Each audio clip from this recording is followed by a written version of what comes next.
The gaming market has changed quite a bit over the last year or so. The concept of pay-to-earn games has always been there, but many of them just didn't take off. One game that was destined to succeed was, of course, Axie Infinity. However, it didn't really meet its mark, so stay tuned on today's video as we discuss how Axie Infinity has failed. First up, pay-to-earn video games like Axie Infinity promised a whole lot, but have since failed to deliver. Video games are constantly shifting around in terms of what else they can do for their audience. Whether games are designed to make an audience member feel empathy or hardship, or whether they're designed to turn your brain off and have a chill time, there are many different reasons to why someone would be playing a game in the first place. However, one other venture that many people have been trying to make succeed is the video games earning you money. While the concept of playing video games to earn money through platforms such as Twitch or YouTube has been around for years, now we're talking about the idea of playing a game to earn cash. This idea has been around for a while, but it seems to have failed over and over again. During the early days of the pandemic, some people around the world turned to video games for work rather than pleasure. This was mostly in the Philippines as the work was flexible and could have been done remotely through a smartphone. The reason why this might have worked at the time is that COVID-19 was rampant and was devastating people's incomes and lives. Obviously, these were not professional players or people trying to make a living through live streaming. Instead, they were making money by playing the games themselves. One person from the Philippines who got into the system described herself as a very average player who turns to gaming for one specific reason: money. Quote, "I decided to play the game Axie Infinity as I needed extra money as a student," the 20-year-old Filipina said. She said that learning to play was a challenge, but during her most successful periods, she was able to earn around $37 a week by playing. Whilst this was obviously not a lot of money, for a student just playing games on the side, it's definitely not nothing.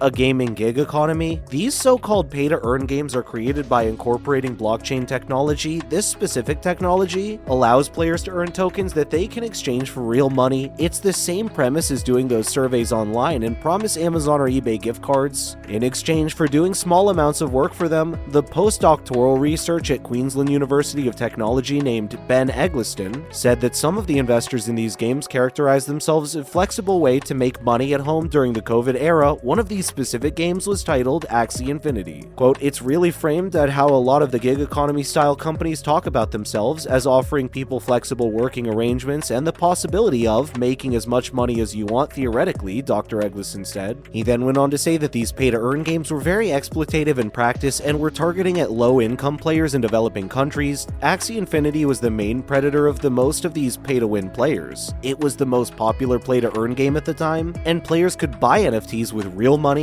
These characters could cost hundreds of dollars. If a player couldn't afford to buy a specific character, they could rent them off of an investor who actually owns the characters. They would take a cut of the in-game currency that was earned. They call these players scholars, and the investors who rented their assets were then titled managers. It's a pretty crazy system, but it gives each player some sort of validation of their title. Investors have said, quote, "What if we just start buying these assets and leasing them out to low-income players?" Dr. Eggleston said. "You've got these sorts of wealthy whales, essentially, who own these crypto assets who are then leasing them out to these other players who are receiving a cut." One spokesperson at Axie Infinity, more specifically, the company that owns the game Sky Mavis, said that the game was not paid to earn. However, the website itself does contradict their statement as the teaser says, "Join blockchain gaming to play an earn revolution within Axie Infinity." They then also reference play to earn somewhere else on the website. This specific person also said that the idea of players earning tokenized resources and selling them on the open market has enabled some players to actually earn a living from the game. He then said that this wasn't their intention. Blessed and stressed. Back in 2021, the researcher we previously mentioned investigated the experiences of Axie players throughout the Philippines. This was part of a university research project that she did. Here is some of what she said. Quote, "Mostly, our participants answered that they were really blessed and really lucky to have this opportunity because when the COVID-19 pandemic struck, a lot of people lost their jobs or they couldn't go outside," she said. So they were really thankful for Axie Infinity and didn't mind the stress as long as they were earning money. The stress experienced by the 20 players Miss DeJesus interviewed derived from the relationship players scholars had with their managers. She said Miss DeJesus was playing were worried could not meet the minimum daily quotas set by their managers if they suffered a losing streak. She goes on to talk about how a lack of sleep and even irritability started to take their toll on players because the long hours spent in front of of screens. Though the time to play to earn may be new, the ethical concerns about potential exploitations within these crypto games were not. This originated all the way back in the early 2000s. During the height of World of Warcraft, during this time, players could earn in-game currency and sell it via a third-party system.